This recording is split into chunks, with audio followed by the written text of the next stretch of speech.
My name is Caroline Perry, and today we are going to be talking about the water cycle. Water has been around for billions of years, even back to when dinosaurs roamed the earth. But how do we have so much water on our planet, and where does it come from? Well, the water cycle is the process of water being recycled over and over again, and this process has been happening for billions of years. There are many steps to the water cycle, and here we are going to go over those. We have precipitation, accumulation, transpiration, evaporation, and condensation. And today we are going to be going over each of these steps. Starting with transpiration. Transpiration is basically the evaporation of water from plants.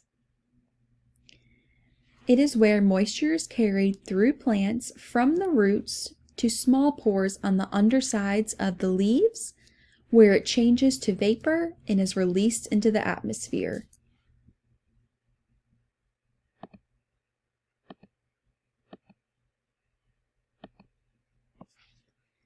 Evaporation is the conversion of water from a liquid to a gas. Evaporation occurs most in the ocean, which is a fun fact, and when water is heated from the sun, it will evaporate into our atmosphere.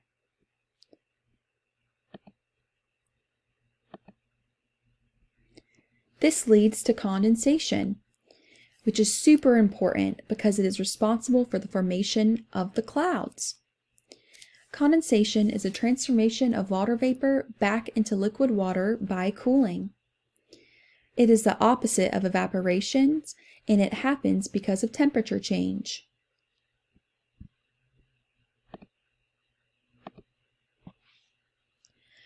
Precipitation is rain, hail, or snow falling from the clouds due to the condensation of water.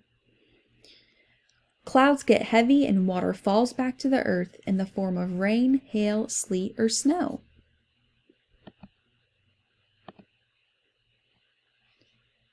Next, there's accumulation, when the collection of precipitation into rivers, lakes, and in oceans and streams.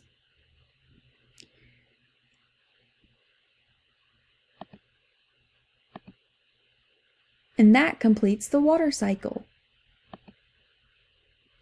Now, as you can see, this shows the water cycle as a whole with all the steps together, and that's how the water cycle works. Thank you very much.